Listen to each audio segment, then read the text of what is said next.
This podcast-videocast series is The Sexual Shaman, Conversations on Sexuality and Spirituality.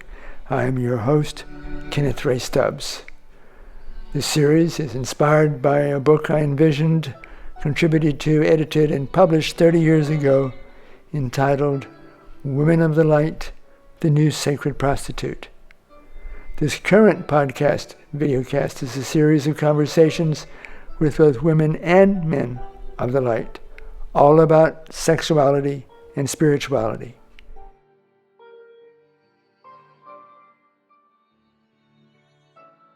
Okay, we're back for part two with Tmu-Ankh Butterfly Dreaming of orgasmicliving.com. This podcast is called The Sexual Shaman, Conversations on Sexuality and Spirituality. And I do want to say that I in this podcast support all sexual orientations, all genders and gender identities, all races, all ethnicities, but I don't support all creeds, all belief systems. Some are not too positive from my point of view. So, in the first part of this podcast, was talking about her most ancient tradition in a whole different worldview of sexuality and spirituality, coming from the Nubian-Khamite tradition out of Africa, Northern Africa, pre-Egypt in some ways, we could say, what we think of as Egypt. And I wanted to go into this other aspect about crystals. So I've been involved in apprenticeship and in shamanism, and they taught a perspective about blessing and awakening ceremonial objects, including crystals. And a friend of mine came in, she's actually a caregiver, came in one night saying that she was going to develop some these fairy little concrete fairy pillows for people to put in their gardens, sprinkle them up, and to maybe have attracting in the little people, the Tadelique, the fairies, any number of names. And immediately I said, we're going to put in some fairy crystals to attract them, to help attract them. And so that started something that I had never anticipated. But a few days later, I got out some of my crystals and started doing this, my own variation. Being quadriplegic, I had to do some variations on it. So the empowerment with the crystal being.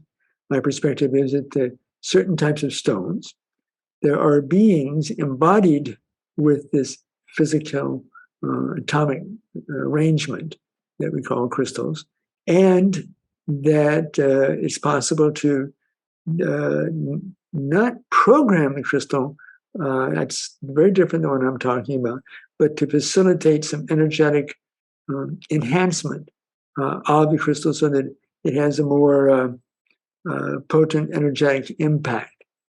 And so I thought, this is a nice idea. I felt something was happening, but I want to check out my friend Newt, lived in Tucson at the time, across town, and see, because she has a lot of energetic awareness, perceptual abilities to perceive vibrational patterns. And that's how I would language it. And so I took him over to her, and she started to say, there's something going on here. And I thought, this would be nice for people to have, to meditate with. And one of the ways that was very popular in the both Western sexology and in the Tantra, Western Tantra world, was what was called yoni crystals, or yoni eggs. Yoni being the word for the female genitalia, intra-female genitalia. And so what came up was with for a shape would be an egg shape, and Newt strongly suggested a rose quartz because of its more mellow type of vibe, radiance. And so I started playing with that. And so Newt had a lot of, in her own studies, a lot of experience with crystals. And so I would come over with this box of crystals. And so do you have any reflections on that? Because I didn't know what the hell I was doing, really. I was just saying, something was happening. I could feel greater intensity. And Newt had my attempt to corroborate that perspective or enhance my understanding. Do you have any thoughts of those early days with that? Because there's more to go into after that, too. Yeah. I remember you coming over with all of them. I heard that. I was like, there's trays and trays of crystal. That was fun. I mean, it was just, they're souped up after they've gone through your whispering. They're souped up. It's not that, I wouldn't say awaken. Like I cringe when people talk about awakening objects or charging. And like, the only thing we can awaken is us. We can awaken ourselves. Yes, what's there and what's always been there that we didn't know. It reminds me, I trained with a master alchemist.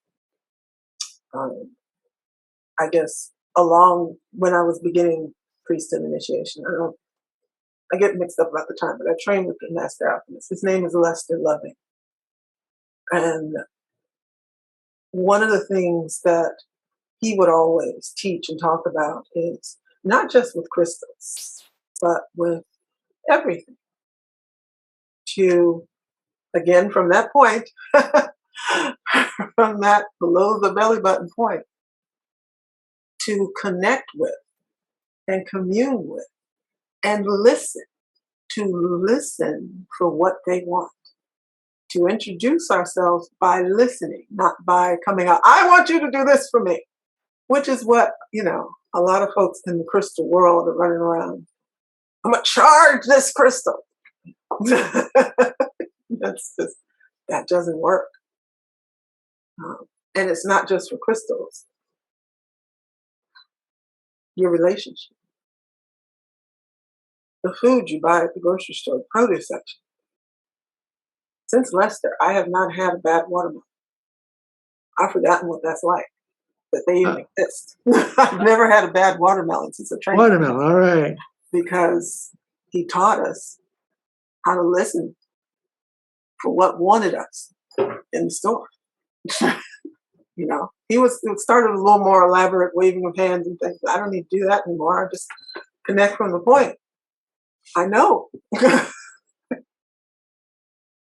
Everybody could know. We all do. But we don't pay attention or we dismiss it. We've learned to not do it. So the thing that I most remember, and it would make a lot of noise, I'm not going to hit it, I would get it out. You whispered for me a beautiful, large rose quartz heart.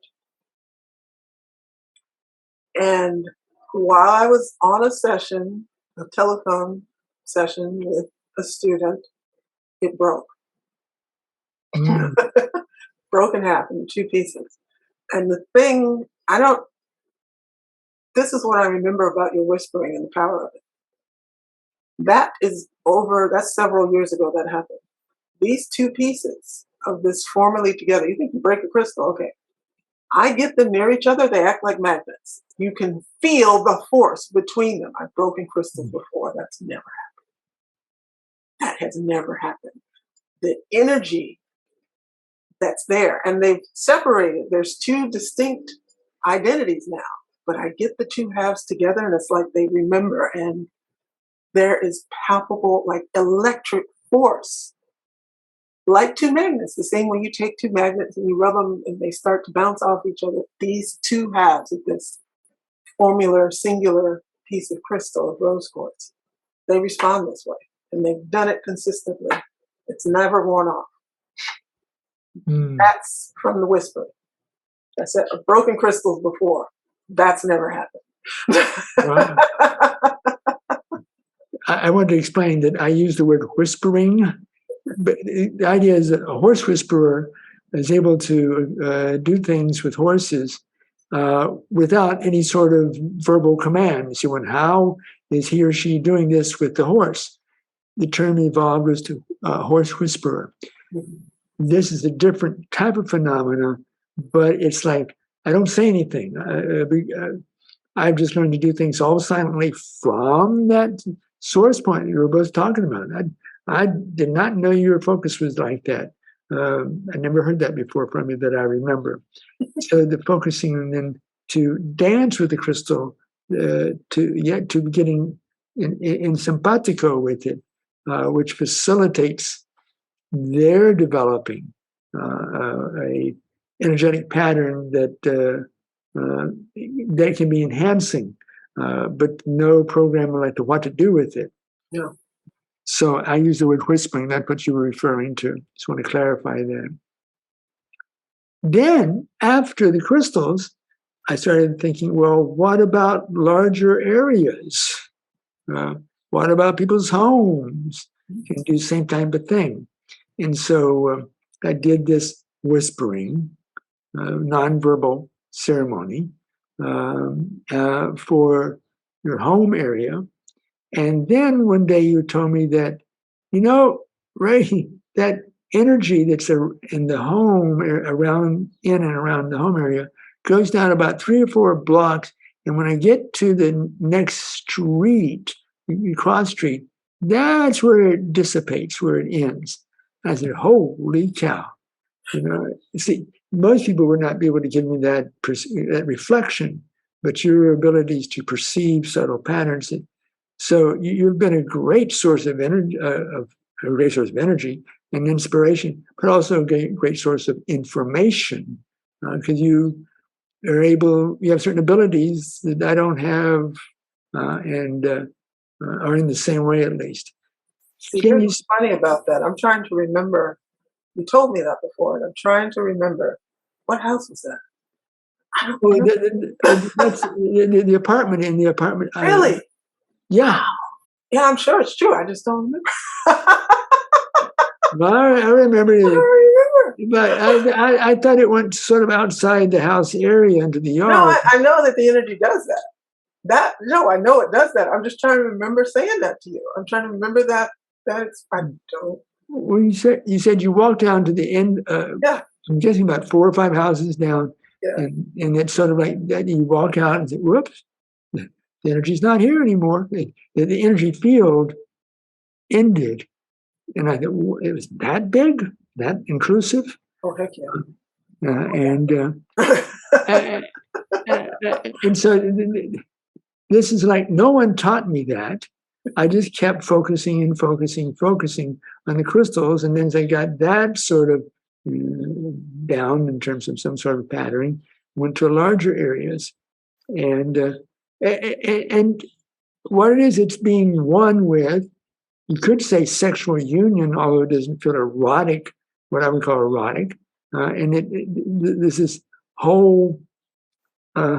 This is important to speak to, I think, that what we might call erotic in terms of sexual arousal is one aspect of a wider spectrum, still sort of coming from that life force, which can express itself in our sexual desire, sexual awareness, our lust, our erotic dance.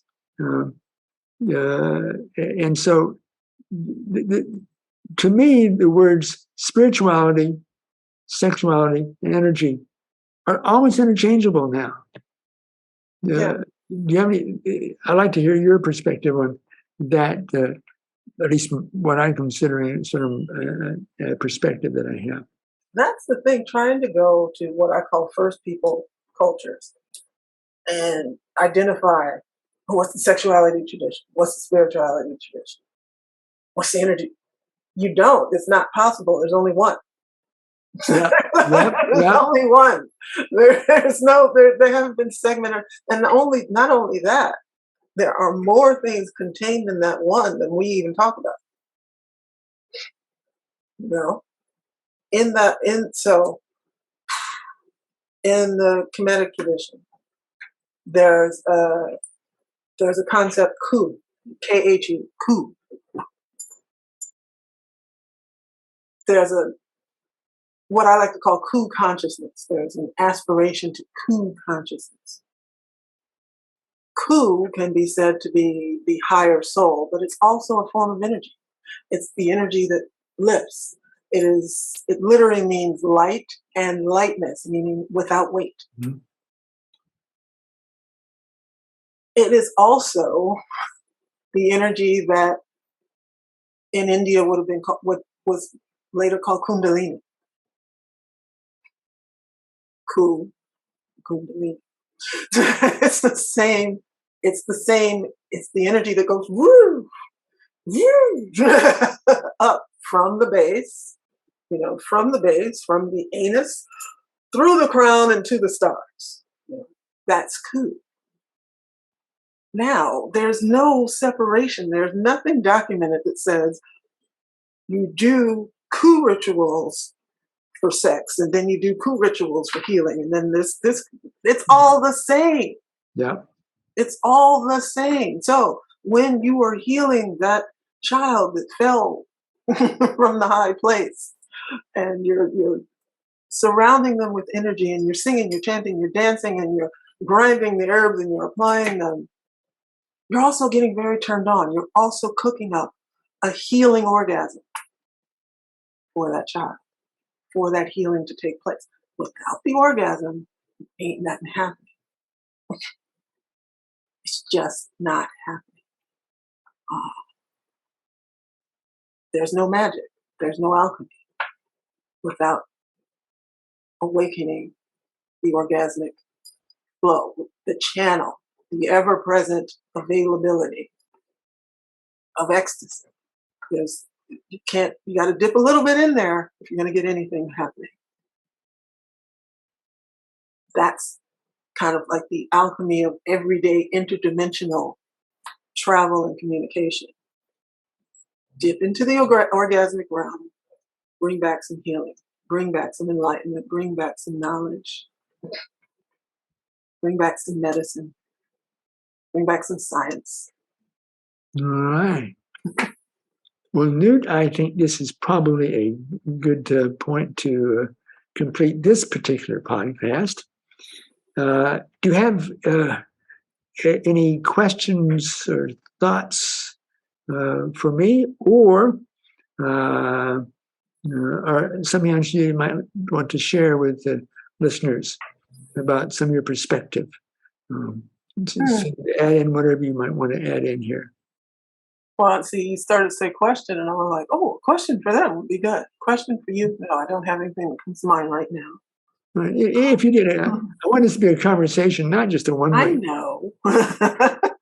Focuses on you. You have so much knowledge and such. I just love it how this perspective of history, of what we would relate to as history, has been perhaps really limited. Oh, incredibly. Everybody should be really pissed off. Really. Yeah. I don't believe in should, so I'm not going to shit on you, but it would be the reasonable response to the little bit I've just revealed. Should be pissosity, should be virulent pissosity, because we've been lied to. We've been lied to so horribly, so deliberately, so just heinously lied to. And it's still happening. It's still happening. The place you have to go to, when I said go to museums in the earlier segment, you're not going to go to the African studies part of the museums. Academia still has taken Kemet, or what they call ancient Egypt, all the way out of Africa, as if it's not on the continent. It's in Eastern studies. You have to go to the Eastern Studies part of any museum or academic library to even get a hold of some of these source materials from original Europeans who saw the stuff. And if you want to see original stuff, forget it. You're going to have to go sneak into the bowels of the British Museum or go to Egypt, sneak into their basements. You know? Stuff is on lockdown. It's on lockdown. Thank goodness it communicates. Thank goodness these people, beautiful visionaries, knew there was going to be a time of such great ignorance. They better make it so obvious, and they better imbue everything they leave behind with this spotlights, these lights that come on and start to inform you of things, whether it's looking upon the language or looking upon the sacred objects. Everything that we have access to, it's deliberate. It's deliberately there to teach us and to remind us not of how great they were, but of the possibility of what we can do and what we can build on in ourselves individually and collectively as a world community. So, question, I want to know from people listening to and watching this, I want to know, what do you want to do with this information? What do you want to do with the energy? What is it for? What are you intending to create for yourself, for your family, for your community, for our world? What do you want to do with this powerhouse of information that our dear brother Ray is putting out there? Not just from me, but from him and from all of the people that you've assembled. What are you going to do with it? And I would love to bask in some of those answers, but I really would love if people would sit with that, meditate with it, take it into their belly, and hear the answers for themselves. We live in such a consumer-oriented society that everything is to be just swallowed down, and we look for the next hit. Slow it down. What do you want? What do you want this meal to create in you? What do you want this to? How do you want this dance to continue for you? That's what I would like to ask. Yeah. Well, again, this is the beginning of this whole podcast series, and we have set up within the online situation a Facebook group, and I do not like Facebook, but that's the context so that people can go to this Facebook group called the Sexual Shaman Podcast and give your perspectives. I'd like for it to be a forum, an interactive forum, and so that would be one way to respond to your questions. I think it's a very important question. My partial answer is we want to have different perspectives that have not been available to us, information, knowledge, and to say, maybe I had to look at this a little differently, a little more deeply. Maybe I ought to go inside more and not just be a conduit for what's on the mainstream television news, for example. I strongly recommend people do ceremony and meditation of various forms as a way of looking inside and letting that unfold.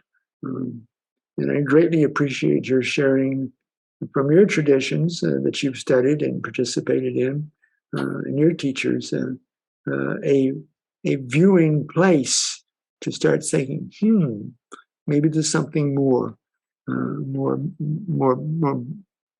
brighter, more brilliant, deeper, more profound than what I learned in the Southern Baptist Church.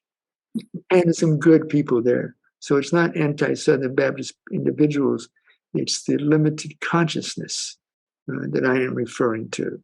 Each person has to find what works for them with their spiritual quest. And that's going to be different for different people at different times in their lives. So, again, my criticism is with the limited dogmas that often come along with different traditions.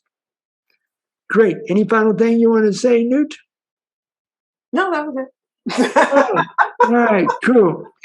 So, Tmu-Ankh Butterfly Dreaming, or Nut, N-U-T, which is the name of a goddess in her tradition, and that's oversimplification, but it is spelled like the word nut, but it's Nut, and at orgasmicliving.com.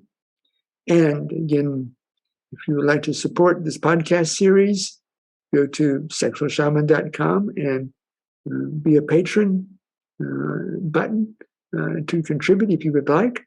And the sponsor for this series is sexualshaman.com.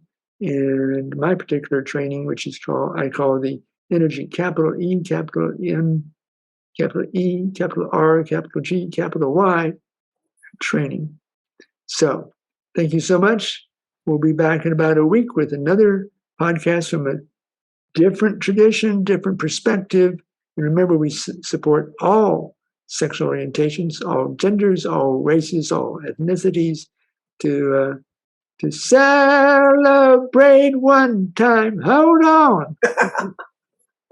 All right, my dear. Thank you so much for joining in. And one day you'll be back in Tucson and we'll have our salsa and tortilla chips. Thank you, my dear, and thank you for joining. Oh yeah, I'm into cacao now. Yeah, cacao ice cream. I put together a really powerful and tasty ice cream, and very natural cacao ice cream, I call it. Okay, thank you very much, and everybody have a wonderful exploration of living.